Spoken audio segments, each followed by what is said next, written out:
the weekly close is more important than what goes on during the week. There's all kinds of shenanigans that can go on during the week. If we have a strong close today and tomorrow, that would tell me this is just typical backing and filling that has to happen in an uptrend. We've been in an uptrend for a while now. Let's go look at the tape. You can see I've been looking at Viacom this morning. So we look at the market, right? It's sitting right on top of the uptrend. So before we read in too much to all the other things we're about to talk about, the bottom line is this. If the market stays above the low of last Wednesday, this is a test of the 50-day moving average and a test of the uptrend. And if the test holds and it takes out these highs, then chances are the market's going to go higher and continue to grind higher in this uptrend that we call the mechanical bull market. This market's been driven higher by the Fed adding liquidity, keeping interest rates low. The market can have gyrations down when the Fed minutes come out, and there's a comment in there that they may in the future, depending on how the economy does, talking about changing their asset purchases. And what you'll get are news crawling algorithms that will rip parts of the market down and other parts higher based on a word cloud. So this is why it's so important to me what happens at the end of the week, because by the end of the week, that's not just an algo with a word cloud. That's a real change in direction of institutional capital being put to work. And our job is to figure out where the institutions, where those elephants are moving, and get ahead of that movement as best we can. So the weekly candle is going to matter most. Let's take a look at the weekly candle.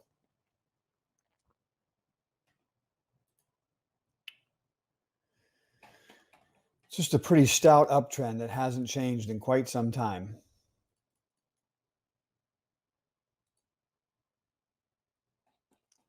And so you could argue that was a top right there on a weekly candle, right? And so it tests here.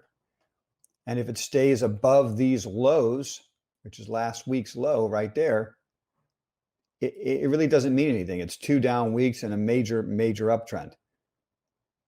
In fact, I can't see 3 down weeks except for right here. We had 4 down weeks right there. Bang, bang, bang. That was pretty ugly right there, that sell-off. But then it immediately bottomed and started to rip higher. So since the market cratered all the way back here, we've only had one other time where the market was down 3 weeks in a row. And in fact, this was 4 weeks. Every other time you have a 2-week sell-off. This one looked god-awful. Market reversed and skyrocketed the following week. So this is totally contained in a normal uptrend. And every now and then it's very important to look at the weekly chart patterns. Now, I might manage my portfolios a little bit different than those algos. But for conservative investors, the algos are telling you you should be in a risk-off position. Okay? If the market rips higher from here, you'll miss the first couple days of that move, and you'll have to put positions on as the market's running. Sometimes what I'll do with my own personal assets, and that's what the ARMR portfolios are. So the index only, the swing, and the invest. I'm just sharing with you what I do personally. This is a guide. You guys have to figure out your own risk tolerance, your own goals, and make your own portfolios.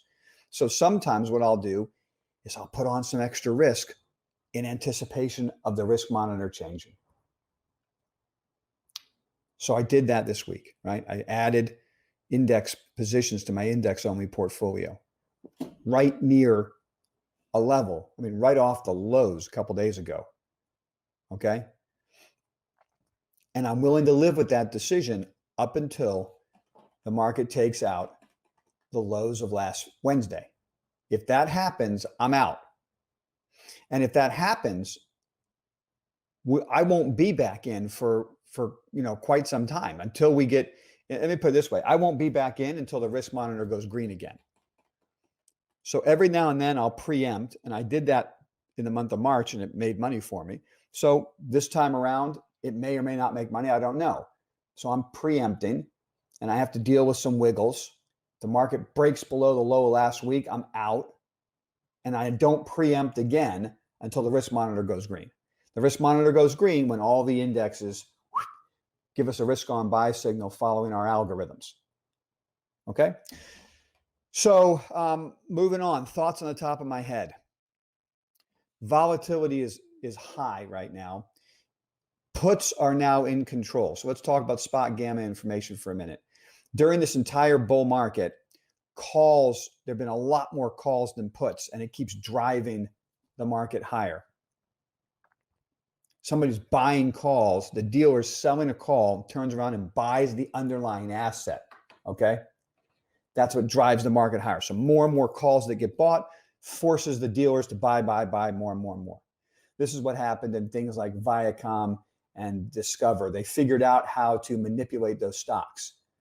They were buying way out of the money calls, forcing the dealers to buy the underlying stock and driving the asset higher until, of course, that ruse was, I guess, uncovered and they had to stop doing it, and the asset came crashing down. But that's done on a massive scale in the markets and not in a manipulative way. People get excited about the market. They buy tons of calls, and that drives dealers to buy the underlying. And what we have right now is a flip of that. Puts are now in control. That can change next week. But right now, puts are in control.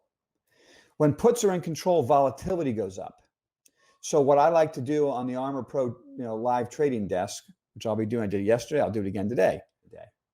I want to trade from the long side. I want to buy calls. I'm looking, and I'm going to do it on the indexes like I did yesterday. I'm looking for the market to come down to a key level of support, put in a reversal, and time is very important. Market could sell off for a couple hours. When that sell-off stops, market starts to go sideways, the decay of the puts starts to weigh in the minds of put owners. So they dump their puts to book a profit, and that forces the dealer to turn around and buy the underlying. And that's what the rip was yesterday that we caught on the live trading desk. It was a great trade. So when puts are in control, volatility is higher. I only trade indexes in that environment because I want a lot of liquidity. Let me tell you why. I'm going to keep trading like this. There will be a point in a bear market, if this is a bear market, where the bottom falls out of the market. If I have a bunch of stocks in my portfolio that I'm trying to day trade from the long side, the losses will be too big. If I'm just trading the indexes, and by the way, the losses will be too big, and sometimes the bids disappear. So you try to put an order in, bang, it drops another 25 cents. And on a day trade, that's deadly. Okay? So what I want to do is trade the most liquid asset. I'll trade it bigger so I can make just as much money as if I'm trading an individual stock, but I can get in and out a lot faster. And I feel confident in that position. Okay? If I can have large volatile moves on the index itself, I don't need to take individual stock risk on a day trade. Then when we get into a bull market where positive gamma is in control, which means there's smaller volatility as markets grind higher, I have to go trade individual stocks because the smaller volatility on the indexes, I can't make enough money there. So I move over and start buying individual stocks. But right now, puts are in control, negative gamma is in control. I keep trading indexes, and I'll trade them long and short. I said yesterday that if we get into a correction / bear market, there's going to be 2 or 3 trades a day. The first trade off the bottom is a long trade. So the market opens lower, finds support, then it rallies on that puts get sold. You get that rip. Then that rip peters out. Market makes a top over an hour or two and then rolls over and craters into the close. So there's usually 2 great trades a day, a long trade in the morning and a short trade in the afternoon when we get into a downtrend. We're not there yet. If we take out the low of last Wednesday, then I think we're there. Then I start looking for both of those trades every day. long in the morning, short in the afternoon, long in the morning, short in the afternoon. And sometimes you'll get 3 trades. When it gets real hairy, you get a long, you get a long, short, and then a long again back up to the VWAP at the end of the day. And so this is why I don't short and hold things overnight in a bear market. I'd rather just be in cash, and then I'd rather trade, my head off on the indexes during the day, because the volatility goes like this and there's just so much to capture. I don't anticipate that happening unless we take out the lows of last Wednesday. So today I'm looking for a long trade, and I'm not sure I'll put a put trade on. I don't know if until we get below the lows of Wednesday, there could just be a nice long trade, and then I'm done day trading for the day. Okay, so we'll see. Thoughts on cryptocurrency. I can't stand the fact that risk assets are being dragged around by the nose, and the guy doing the dragging are cryptos. It does speak to a very weak market. I mean, risk assets are literally, if you get a collapse in crypto, it's getting all the risk assets are sold at once. So I'm sitting here all day, and I did this yesterday, and I'm watching it all day today. What's Bitcoin and Ether doing? If the volatility there gets compressed and they start to base, let's say at 40,000 or whatever the number is today on Bitcoin, let's just say it bases and takes a break from the collapse, that's going to be bullish for the market, I think, right? But if we watch, I mean, I'm watching it second by second. It was unbelievable. Bitcoin and Ether would collapse $1,000 on Bitcoin or whatever, and within, I don't know, 30 seconds, the market would, implode. I mean, it was just incredible. So it's a great lead indicator. If that volatility subsides, that's going to be bullish to me. But if the market tries to rally and I see Bitcoin and Ether boom, boom, boom, boom like this, I'll be looking to put on puts. I can't stand a market like that. But it is what it is. These crypto stocks are looking good this morning after getting killed. Chad, well done. I'm really, I'm never surprised by the size of your balls, my friend. So, you'll go after anything, no matter what the pattern looks like. In this case, Silvergate is one of my favorite names. This is a great way to play cryptocurrencies. I'm not willing to buy that pattern yet. You were yesterday, and you're getting paid on it this morning. Well done. It's up 5%. What I'm looking for is a rally to the 50 and a pullback to test that'll set up a double bottom, and then I'll be willing to put the money to work. So that's where my head is there. I'm not going to go over my whiteboard right now because I'm really not adding individual names until the market behavior is resolved and we get a risk monitor green signal. So, I'm putting into the Slack room stocks that I'm looking at. What the hell? I'll show you what I'm looking at, but I'm not out there buying them yet. Some of them are going to get away from me. Era's put this into the room yesterday. Biohaven looks phenomenal. If there's a stock that I might buy ahead of time, because I got to own it personally, I could see putting that in my portfolio. When I say phenomenal, don't forget, I'm talking about reward to risk setup. I'm looking at ARMR value entry points. If we get it right, it's huge upside. If it's not a right or wrong, I mean, it's not wrong, but if it goes higher, we have huge upside. If it breaks down, we know exactly what the stop is. So I'm confident that the stop is correct, and it's easy to put that trade on for me. So there's Biohaven. I really want the steel stocks.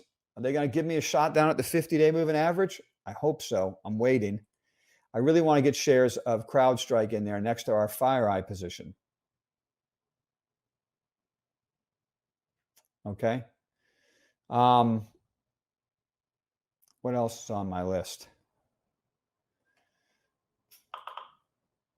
There's shares of U.S. Steel. Boy, I'd love to get that down there at the 50. Eras does mention CRM. CRM looks great.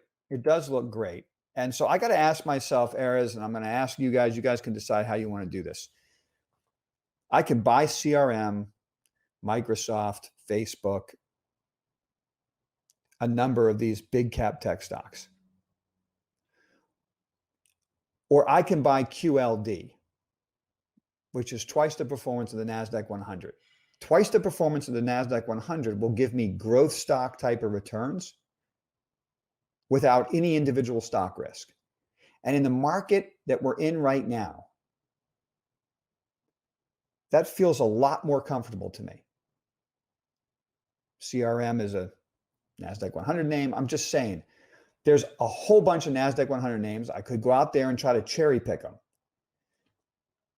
This market is absolutely crucifying you if the earnings announcement's no good or perceived as no good. And on positive announcements, stocks aren't really going up that much, and they immediately come back down. I mean, what Facebook had a nice pop and then immediately sold it off and gave it all away. So if I'm not getting paid for the risk I have to take on an individual name, why would I do it right now? That's my thinking. I really am leaning towards, if we get risk monitor green, I'm going to put, I don't know, 10, maybe 20% of my portfolio in QLD. I'll capture massive upside if the NASDAQ 100 breaks out, and I won't have to worry about a single negative announcement from anyone.